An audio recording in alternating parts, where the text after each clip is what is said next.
అమెరికాలో చిందరవందరగున్న మీ ఇంటికి handyman cleaning plumbing services కోసం కాంటాక్ట్ ఇన్స్టా సర్వీస్. యుఎస్ లో ఎక్కడైనా ఎప్పుడైనా for instant bookings visit instaservice.com. నమస్తే, నేను Keshav. Welcome to Suman TV. అమెరికాలో చదువుకుంటున్న భారతీయ విద్యార్థులకి శుభవార్తగానే చెప్పాల్సిన పరిస్థితి, అలానే శుభవార్తని సూచించేటువంటి అంశాలు కొన్ని కనిపిస్తున్నాయి. ఎందుకంటే వీసాల రద్దు అంటూ క్యాంపస్ నుంచి ఇమీడియట్గా వెకేట్ చేసేటువంటి సిచ్యుయేషన్స్ మారిపోబోతున్నాయి. ట్రంప్ సర్కార్కి అలానే కోర్టులకి మధ్య జరిగినటువంటి వాదోపవాదాల్లో ఒక క్లారిటీ వచ్చింది. ఫైనల్గా ప్రభుత్వం విద్యార్థుల విషయంలో కొంత వెనక్కి తగ్గేటువంటి సంకేతాలు కనిపిస్తున్నాయి. కొంతమందికి వీసాల రద్దు అంటూ సమాచారం ఇచ్చి ఆ తర్వాత వాటిని వెనక్కి తీసుకుంటున్నటువంటి పరిస్థితి ఉంది. దానికి సంబంధించినటువంటి డీటెయిల్స్ కూడా అమెరికా నుంచి అనేక మంది విద్యార్థులు షేర్ చేస్తున్నారు. సో ఈ క్రమంలోనే అసలు అమెరికాలో తాజాగా భారతీయ విద్యార్థుల పరిస్థితి ఎలా ఉంది, ఈ వీసాల రద్దు వ్యవహారం ముగిసినట్టేనా విశ్లేషించేటువంటి ప్రయత్నం చేద్దాం. మనతో పాటు యుఎస్ నుంచి law student Bhumireddy Sai Srinivas Reddy join అవుతున్నారు లైవ్లో. శ్రీనివాస్ గారు నమస్తే. నమస్తే సార్. Thanks sir. ఏంటి ఇది, ఇప్పటివరకేమో రద్దు చేస్తున్నారు, పంపించేస్తున్నారని భయంగా ఉంది. ఇప్పుడేమో ఈ వార్త రద్దు విషయంలో కొంత వెనక్కి తగ్గారు. ముఖ్యంగా క్యాంపస్లో ఉండేటువంటి వాళ్ళ విషయంలో ట్రంప్ సర్కార్ కొంత కరుణతో వ్యవహరిస్తుంది అంటున్నారు. ఏం జరిగింది సార్? అంటే అదైతే వాస్తవం సార్. నిన్న నైట్ నుండి చాలా మంచి న్యూస్ వింటున్నాము. మీరు మొన్న ఒక 2 రోజుల క్రితం మీకు తెలిసింటది, జార్జియా కోర్టు సుమారు 133 మంది స్టూడెంట్స్ ని రీఇన్స్టేట్మెంట్ ఆఫ్ సిటీస్ చేయమని ఆర్డర్ చేసింది. వాళ్ళకు రీఇన్స్టేట్మెంట్ అనేది ప్రాసెస్ నడుస్తూనే ఉన్నది. గత 2 రోజుల నుండి వాళ్ళకు కూడా ఆటోమేటిక్ గా రీఇన్స్టేట్మెంట్ అనేది జరిగింది. కానీ నిన్నటి నుండి ఏమైందంటే, ఎవరెవరు లా సూట్ ఫైల్ చేయకుండా ఉన్నారో, ఎవరెవరు రీఇన్స్టేట్మెంట్ ఆఫ్ సిటీస్ అనేది ఫైల్ చేయకపోయినా కానీ వాళ్ళకు కూడా ఆటోమేటిక్ గా వాళ్ళకి రీఇన్స్టేట్మెంట్ ఆఫ్ సిటీస్ జరిగింది అని వాళ్ళకి మెయిల్స్ వస్తున్నాయి. అంటే ఇది ఒక శుభ పరిణామనే చెప్పుకోవాలి. అంటే ఇది ఎందుకు జరుగుతుంది, ఈ ప్యాటర్న్ ఏంటి అనేది ఇంకా మనకి ఎవరికి అర్థం కావడం లేదు. ఓకే, సో అంటే రీజన్స్ తెలియకపోయినా కానీ ఆల్రెడీ ఒక న్యాయ పోరాటం జరుగుతుంది. కొంతమంది విద్యార్థులు అప్రోచ్ అయ్యారు అని చెప్పని ఆ న్యూస్ వచ్చినాయి. దానిపైన రియాక్షన్స్ కూడా వచ్చినాయి. సో వాటి పర్యవసానంగా ప్రభుత్వం కొంత వెనక్కి తగ్గిందని చెప్పి అనుకోవచ్చా? అంటే maybe one of the reason అది కూడా సార్. అంటే ఇక్కడ మీకు కూడా ఒక ఇంట్రెస్టింగ్ సబ్జెక్ట్ అనేది మీకు ఎక్స్ప్లెయిన్ చేయాలనుకుంటున్నాను. మీరు చూసుకుంటారు, ఇక్కడ 50 స్టేట్స్ ఉన్నాయి సార్ యుఎస్ లో. ప్రతి state different kind of judgement ఇవ్వడం జరుగుతుంది. ఇక్కడ ఏమైతుందంటే, జార్జియా కోర్టు సుమారు 133 మంది స్టూడెంట్స్ ని సిరీస్ రీఇన్స్టేట్మెంట్ చేయమని చెప్పింది. కానీ నేనుండే స్టేట్ ఇండియానా కోర్టు ఈ సిరీస్ రీఇన్స్టేట్మెంట్ ఏం అవసరం లేదు, వీళ్ళకేం ఇబ్బంది జరగలేదు, అట్లనే వీళ్ళకు అన్రిపేరబుల్ హార్మ్ అనేది లేదు డిపోటేషన్ గురించి, అందుకు టిఆర్ఓ అనేది గ్రాంట్ చేయకుండా ఆపేసింది. ఎందుకు ఆపేసింది అంటే, సిరీస్ టర్మినేట్ చేసినంత మాత్రాన మీ నాన్ ఇమిగ్రెంట్ స్టేటస్ కి ఏమి ఇబ్బంది ఉండదు అని చెప్తుంది కోర్టు. అంటే 2 కాంట్రడిక్షన్ జడ్జ్మెంట్స్. సో ఆల్రెడీ కొంతమంది స్టూడెంట్స్ని ఆల్రెడీ డిపోర్ట్ చేసేసారు. పంపించేసినటువంటి స్టూడెంట్స్ భవిష్యత్తు ఏంటి? మళ్ళీ వాళ్ళకి ఏమైనా అవకాశం వస్తుందా వెనక్కి రావడానికి?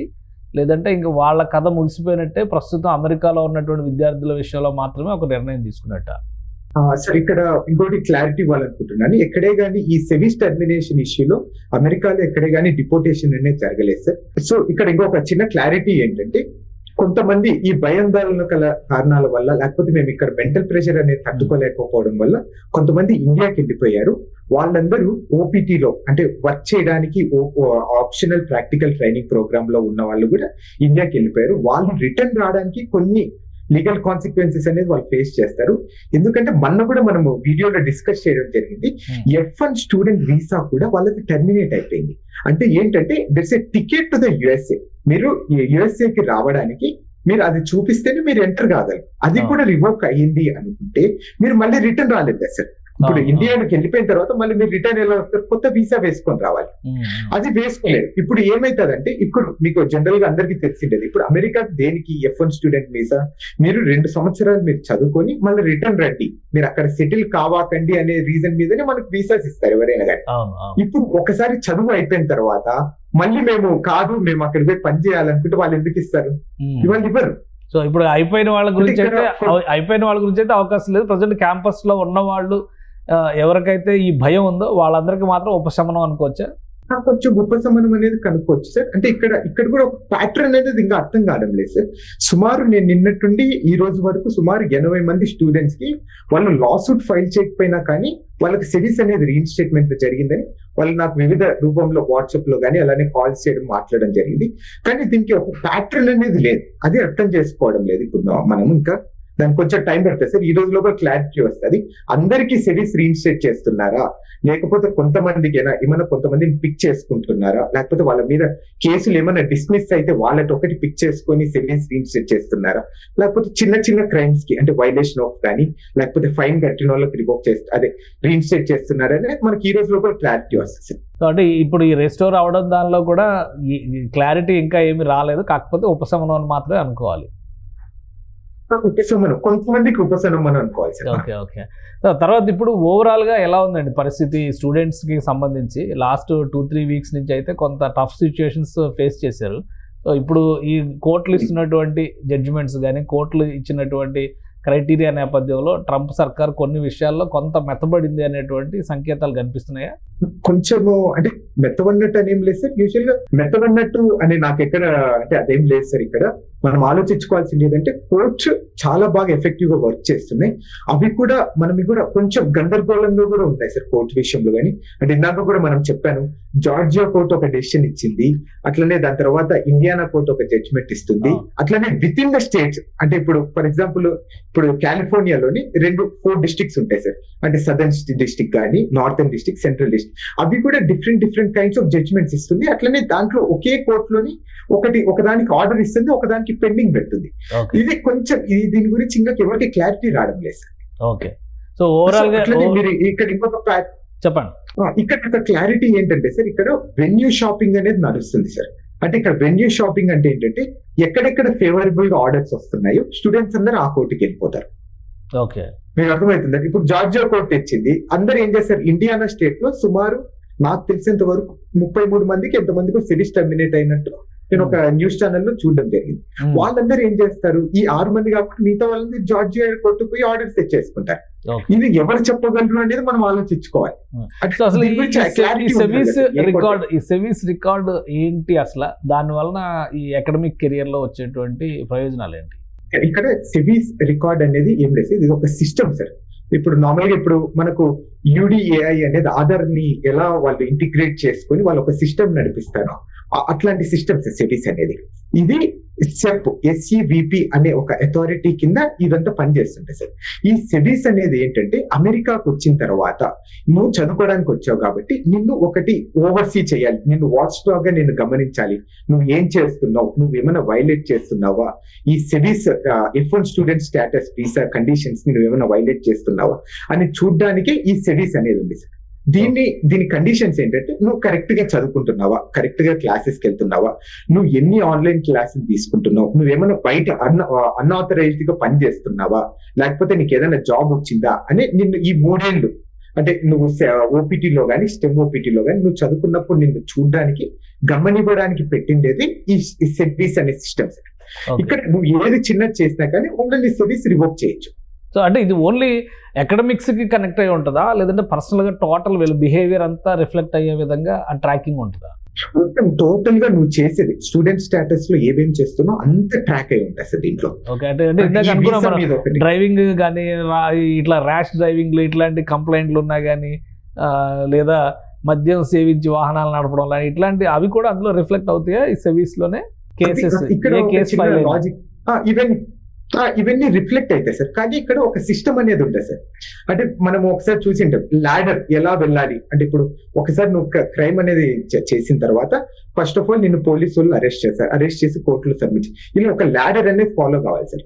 ఇక్కడ ఏమైందంటే డిపార్ట్మెంట్ ఆఫ్ హోమ్లాండ్ సెక్యూరిటీ వాళ్ళు ఇక్కడ ఒక చిన్న లాజిక్ అనేది మిస్ అయ్యారని నేను అనుకుంటున్నా. నేను because of reading a lot of cases నేను అనుకోవడం ఏంటంటే, ఒకసారి మన మీద ఏదైనా క్రిమినల్ కేసు ఫైల్ చేసిన తర్వాత ఫస్ట్ ఏం చేస్తారంటే మన కాలేజ్ DSO అనేది ఒకటి ఉంటారు సార్, డెసిగ్నేటెడ్ స్కూల్ ఆఫీసర్ అనే వాళ్ళు ఏం చేయాలంటే సెబీస్ లో అప్డేట్ చేయాలి. ఏంటంటే సో వ్యక్తి అంటే సాయి శ్రీనివాస్ రెడ్డి అనే వ్యక్తి మీద ఈ క్రిమినల్ ఛార్జెస్ ఉన్నాయి అనేది వాళ్ళు పంపిస్తే వాళ్ళు సెబీస్ వాళ్ళు ఒక డెసిషన్ తీసుకుంటారు, అవును ఇతను వైలేట్ చేశారు ఇతన్ని టర్మినేట్ చేయండి అనే ఒక డెసిషన్ తీసుకుంటారు. కానీ ఇప్పుడు జరిగిన సెబీస్ టర్మినేషన్స్ లో ఏమైనాయంటే sir, direct department of homeland security వాళ్ళు ఈ DSOs ని పక్కన పెట్టేసి వాళ్ళే ఆర్డర్స్ ఇవ్వడం జరిగింది. ఈ క్రిమినల్ రికార్డ్ ని మ్యాచ్ చేసుకొని F1 స్టూడెంట్స్ వాళ్ళకి ఎవరెవరి మీద క్రిమినల్ రికార్డ్ ఉన్నాయి అంటే ఇర్రెస్పెక్టివ్ ఆఫ్ వాళ్ళకి డిస్మిస్ అయ్యాయా లేకపోతే ఆన్ గోయింగ్ గా ఇవేం ఆలోచించుకోకుండా జస్ట్ ఫింగర్ ప్రింట్స్ ఇచ్చారా లేదా అనే దాని మీద బేస్ చేసుకుని వాళ్ళు కంప్లీట్ గా సెవిస్ టర్మినేట్ చేసేసారు సార్. సెవిస్ టర్మినేట్ అయితే నెక్స్ట్ ప్రాసెస్ లో వీసా కూడా టర్మినేషన్ జరుగుతుంది, తర్వాత డిపోర్టేషన్, అంతేనా? సో ఇప్పుడు రిస్టోర్ అయిన వాళ్ళకి ఈ ముప్పు నుంచి బయటపడినట్టుగానే మనం చూడొచ్చు. వాళ్ళు ప్రజెంట్ అయితే వాళ్ళకి ఇచ్చిన టెన్యూర్ లోపు, వాళ్ళకి ఇచ్చిన టైం లోపు వాళ్ళ ఎకడమిక్స్ మీద కాన్సన్ట్రేట్ చేయాల్సి ఉంటుంది. కాన్సన్ట్రేట్ చేయాలి. ఇక్కడ ఒక చిన్న లాజిక్ సార్, ఇంకా ఏమైందంటే వీళ్ళకి వీసా కూడా టర్మినేట్ అయిపోయింది కాబట్టి అంటిల్ అన్లెస్ వీళ్ళకు వేరే వీసా వచ్చేంత వరకు వీళ్ళు ఇండియాకి వెళ్ళిపోతే మళ్ళీ రిటర్న్ రాలేదు సార్. Okay okay. సో ఇప్పుడు అంటే సెవిస్ టర్మినేట్ అయిన వాళ్ళని ఎవరిని కూడా ఇంతవరకు డిపోర్ట్ చేయలేదు కదా, ఇంకా చేయలేదు సార్. సో ఇప్పుడు వాళ్ళందరికీ కొంత ఉపశమనం వచ్చినట్టుగానే మనం చూడొచ్చు. ఉపశమనం వచ్చినట్టు, కానీ ఇక్కడ కొంచెం మన వాళ్ళు చాలా కేర్ఫుల్ గా ఉండాలని కోరుకుంటున్నా సార్. అంటే ఇప్పుడు ఒకేసారి మనమంతా ఇప్పుడు నాది ఒకవేళ సెవిస్ రివోక్ అయింది అనుకోండి సార్, నేను ఒకవేళ ఇండియాకి వెళ్ళిపోతే నా వీసా కూడా రివోక్ అయిపోయింది కాబట్టి నాకు entry to the USA cancel అయిపోయినట్టు. నాకు కొత్త వీసా వస్తేనే నేను అమెరికాకి ఎంటర్ కాగలను, లేకపోతే రాలేను. ఈ క్లారిటీ కొంతమంది మిస్ అయిపోతున్నారు సార్ మన స్టూడెంట్స్. రైట్. అంటే ప్రెసెంట్ అక్కడ ఉన్న వాళ్ళకి ప్రాబ్లం ఉండకపోవచ్చు, బట్ వీసా క్యాన్సిల్ అయి వచ్చేసిన వాళ్ళకి మాత్రం ఇంకా కొంత టైం ఉంటుంది, టెన్షన్ పడాల్సిన పరిస్థితి ఉంటుంది. ఒకవేళ వీసా వస్తే మళ్ళీ ఎంట్రీ ఉండే ఛాన్సెస్ ఉంటాయి, అంతే కదా? అవును సార్. అంటే ఇక్కడ ఇంకొకటి కూడా సార్, వాళ్ళు F1 వీసా మీద మళ్ళీ రాలేరని నేను అనుకుంటున్నాను. ఎందుకంటే ఒకసారి చదువు అయిపోయిన తర్వాత మళ్ళీ రెండోసారి నీకు ఏం పని ఉందని సార్ మామూలుగా క్వశ్చన్ అడుగుతారు కదా. అంటే మీరు చదువు మీరు ఇచ్చే సలహా ఏంటి? ఇప్పుడు ఒక విధంగా గవర్నమెంట్ నుంచి కూడా కొంత సానుకూలత వచ్చినట్టుగా మనం చూడాలి. ఇప్పుడు అక్కడ ఉన్న వాళ్ళందరూ ఎలాంటి జాగ్రత్తలు తీసుకోవాలి, ఈ రెస్టరేషన్ జరిగిన తర్వాత కోర్స్ కంప్లీట్ అయ్యే వరకు ఎలాగా మెలిగితే మంచిదని మీ అభిప్రాయం? సార్ ఇప్పటికన్నా మనకు ఒక లెసన్ లాగా మనం అందరిని ట్రీట్ చేయాలి సార్. అప్పో మనం అంటే ఒకసారి సఫర్ అయిపోయాం, ఇప్పుడు మనం అమెరికా కోసం దేనికోసం వచ్చాం? అమెరికన్ డ్రీమ్ కోసం వచ్చాం. అంటే ఇట్లా చిన్న చిన్న ఇల్లీగల్ పార్ట్ టైమ్స్ కానీ చిన్న చిన్న క్రిమినల్ యాక్ట్స్. అసలు ఫస్ట్ ఆఫ్ ఆల్ మనం అమెరికాకు వచ్చినది డ్రింకింగ్ అండర్ ఇన్ఫ్లుయెన్సా లేకపోతే మందాగి బండి తోలాలని ఒకసారి మనం ఆలోచించుకోవాలి. ఇది ఒక పనిష్మెంట్ లాగా, లేకపోతే ఇది ఒక దేవుడు మనల్ని టెస్ట్ చేస్తున్నాడు అనేది ఒకసారి మనం అనుకొని మనం ఇప్పటికైనా కానీ జాగ్రత్తగా మన స్టూడెంట్స్ మన కెరీర్ మీద ఫోకస్ చేసి మనం ఎలా జాబ్ తెచ్చుకోవాలనేది ఆలోచించాలి తప్ప ఇలా పార్ట్ టైమ్స్ చేయడము లేకపోతే ఇంకా అదర్ ఇల్లీగల్ యాక్టివిటీస్ చేయడానికి చాలా దూరంగా ఉండండి. ఒక చిన్న తప్పు మన జీవితాల్ని ఎలా నాశనం చేస్తుంది, మన జీవితాల్ని ఎలా, కుటుంబాల్ని ఎలా రోడ్డుకి ఈడుస్తుందని ఒక చిన్న ఎగ్జాంపుల్, ఇది ఒక చిన్న టెస్ట్ లాగా మనం అనుకొని ఇప్పుడు నుండైనా కానీ మనం చాలా అణిగిమణిగి మనం ఎడ్యుకేషన్ మీద లేకపోతే మనం జాబ్ ఎలా తెచ్చుకోవాలి, మన స్కిల్స్ ని ఎలా డెవలప్ చేసుకోవాలి అనే దాని మీద ఫోకస్ చేయాలని మనస్ఫూర్తిగా స్టూడెంట్స్ కోరుకుంటున్నాను. Right. Thank you Sai Srinivas గారు, మీ అభిప్రాయాలు తెలియజేస్తుంది. ఇది స్టూడెంట్స్కి సంబంధించి ఒక టెన్షన్ రిలీఫ్ వార్తగా మనం చూడాల్సి ఉంటుంది. సెవిస్ స్కోర్ని రెస్టోర్ చేస్తూ చాలా చోట్ల యూనివర్సిటీస్ డెసిషన్స్ తీసుకునేది, దీనికి కారణాలు ఏంటనేది ప్రస్తుతానికి ఇంకా క్లారిటీ రాకపోయినా కానీ చాలా మందికి ఇది ఉపశమనం ఇచ్చేటువంటి వార్తగా చెప్తున్నారు. ఇక ఆల్రెడీ డిపోర్ట్ అయిన వాళ్ళకి మళ్ళీ ఎంట్రీకి సంబంధించినటువంటి అంశాలపైన ప్రభుత్వ పాలసీల ఆధారంగానే క్లారిటీ ఉంటుంది. కానీ ఈ ఉపశమనం వచ్చినటువంటి విద్యార్థులు మాత్రం వీలైనంత వరకు అమెరికాలో ఉన్నంత వరకు జాగ్రత్తలు పాటించాలి. అక్కడ ఉన్నటువంటి పాలసీస్ని గౌరవిస్తూ కోర్సు కంప్లీట్ చేసి కెరీర్ మీద ఫోకస్ పెడితే మరింత ప్రయోజనం కలుగుతుందని చెప్పిన సాయి శ్రీనివాస్ విశ్లేషణ. ఇది స్పెషల్ డిస్కషన్. Keep watching.